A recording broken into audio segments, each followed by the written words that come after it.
சென்னை உயர்நீதிமன்ற உத்தரவின்படி நடிகர் கவுண்டமணியின் நிலம் அவர் வசம் ஒப்படைப்பு செய்யப்பட்டிருக்கிறது. கோடம்பாக்கம் ஆற்காடு சாலையில் உள்ள கவுண்டமணிக்கு சொந்தமான 22,700 ஏக்கர் பரப்பளவில் உள்ள இடங்கள் அவருக்கு சொந்தம் என தீர்ப்பு வழங்கப்பட்டிருக்கிறது.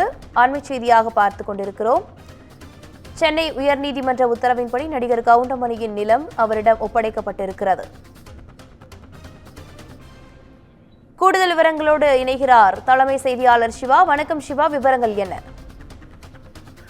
சரா, வணிக வளாகம் கட்டுவதற்காக நடிகர் கவுண்டமணி கொடுத்த 5 கிரவுண்ட் நிலத்தை மீண்டும் அவரிடம் ஒப்படைக்க தனியார் கட்டுமான நிறுவனத்திற்கு தனி நீதிபதி பிறப்பித்திருந்த உத்தரவை 2 நீதிபதிகள், சென்னை உயர்நீதிமன்றத்தினுடைய 2 நீதிபதிகள் கொண்ட அமர்வு அதனை உறுதி செய்து கடந்த மார்ச் மாதம் ஒரு தீர்ப்பை வழங்கியிருந்த நிலையில அந்த தீர்ப்பை பின்பற்றி தற்போது கவுண்டமணியினுடைய நிலம், அவருக்கு சொந்தமான நிலம் என்பது மீண்டும் அவரிடம் ஒப்படைக்கப்பட்டிருக்கின்றது.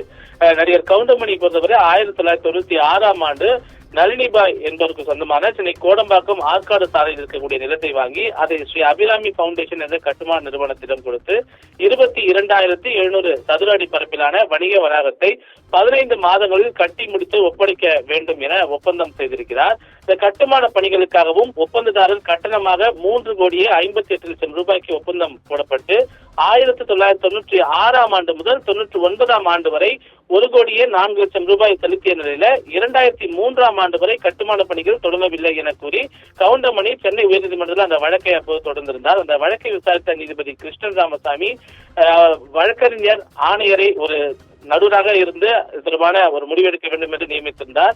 எனவே சம்பந்தப்பட்ட கட்டிடத்தை ஆய்வு செய்த அந்த வழக்கறிஞர் 46,51,000 ரூபாய்க்கு மட்டுமே பணிகள் முடிக்கப்பட்டிருப்பதாக அறிக்கையை உயர்நீதிமன்றத்தில் தாக்கல் செய்திருந்தார். அந்த அறிக்கையை சுட்டிக்காட்டி கட்டுமான பணிகளை முழுமையாக முடித்துவிட்டு பணம் தராவிட்டால் தான் அதை கேட்க முடியும் என்றும், முடித்த பணிகளுடன் ஒப்பிடும்போது 63,00,000 ரூபாய் அதிகமாகவே கவுண்டமணியிடம் கட்டுமான நிறுவனம் பெற்றுள்ளதாக கூறி கவுண்டமணியிடமிருந்து பெற்ற 5 கிரவுண்ட் 456 சதுர அடி நிலத்தை மீண்டும் அவரிடம் ஒப்படைக்க வேண்டும் என்று 2008ஆம் ஆண்டே அப்போது அந்த நீதிமன்றம் ஒரு உத்தரவை பிறப்பித்திருந்ததை உயர்நீதிமன்றம் சுட்டிக்காட்டி அந்த உத்தரவை உறுதி செய்தது மட்டுமல்லாமல் கவுண்டமணிக்கு உரிய நிலத்தை விரைவாக அந்த தனியார் நிறுவனம் ஒப்படைக்க வேண்டும் என்று தெரிவித்திருந்தது. அந்த உயர்நீதிமன்றத்தினுடைய அந்த உத்தரவின்படி இந்த நிலம் மீண்டும் கவுண்டமணியிடம் தற்போது ஒப்படைக்கப்பட்டிருப்பது தற்போதைய ஒரு அண்மை செய்தியாக பார்க்கப்படுகிறது. சாரா, விவரங்களுக்கு நன்றி சிவா.